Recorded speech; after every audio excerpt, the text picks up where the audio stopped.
Selamat datang di channel Rido Van Bence bersama saya Kisah Dewo Sangar Gede Dowo. Episode kali ini, teman-teman pasti tahu kan game Mobile Legend? Atau jangan-jangan kalian ada player Mobile Legend? Ya, di game ini mempunyai salah satu item yang kita semua mungkin tahu, Immortal. Kita tahu item Immortal kan? Di item defense. Kegunaan item Immortal ialah ketika kalian udah di-kill oleh musuh, kan bisa hidup lagi. Kita bertarung bersama.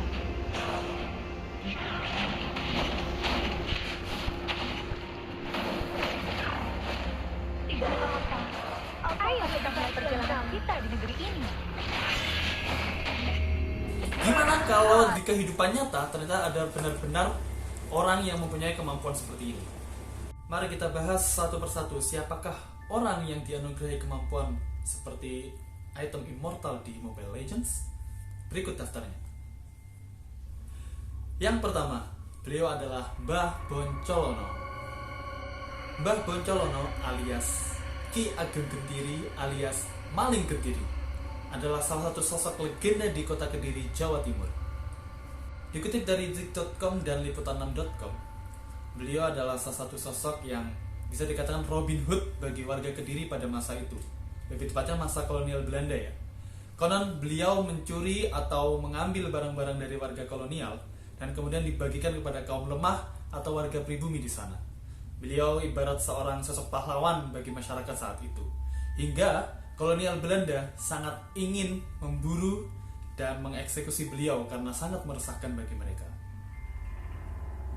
Dengan sepak terjangnya yang meresahkan kolonial ini dan menjadikan beliau sebagai pahlawan masyarakat saat itu, beliau mendapat julukan Maling Gentiri. Beliau dikenal adalah orang yang sangat sakti karena beliau mempunyai ajian bernama Pancasona atau Rawa Rontek. Pada saat itu, orang yang mempunyai kemampuan ini sangat-sangat istimewa karena konon ajian Pancasona membuat penggunanya sangat sulit mati dan kalaupun dia tewas, dia bisa bangkit dari kematian. Ya, kelakuan dari yang Boncolono yang suka mencuri barang-barang berharga dan harta dari pemerintah kolonial Belanda dan dibagikan kepada kaum miskin membuat Belanda sangat geram. Akhirnya mereka memerintahkan untuk menangkap Eyang Boncolono. Ketika sudah tertangkap, mereka memikirkan cara bagaimana mengeksekusi Eyang Boncolono agar nanti ketika dia sudah tewas, dia tidak akan bangkit kembali. Nah, pemerintah kolonial Belanda akhirnya mempunyai cara dengan memenggal kepala beliau dan memisahkan anggota tubuh dan kepalanya di tempat yang berbeda. Untuk kepalanya sendiri dikubur di daerah Ringin Sirah. Mungkin teman-teman bisa nyari ya di search di Google atau di Google Maps tempat Ringin Sirah itu. Konon nama Ringin Sirah diambil dari kosakata bahasa Jawa. Ringin artinya beringin, sirah artinya kepala, menandakan bahwa di bawah beringin itu ada kepala yang dikubur. Sedangkan bagian tubuh yang lain dari Mbah Boncolono dikubur di daerah Selo Mangkleng Kediri. Nah, anggota kepala dan tubuhnya ini terpisah oleh Sungai Berantas, sehingga jarak dari kepala dan tubuhnya ini cukup jauh.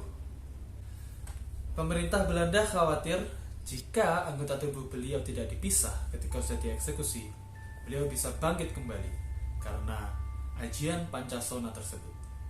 Begitulah kisah hidup dari Eyang Boncolono, sang Maling Gentiri, pahlawan bagi warga pribumi dan warga miskin pada saat itu di masa kolonial Belanda.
like and subscribe to my channel.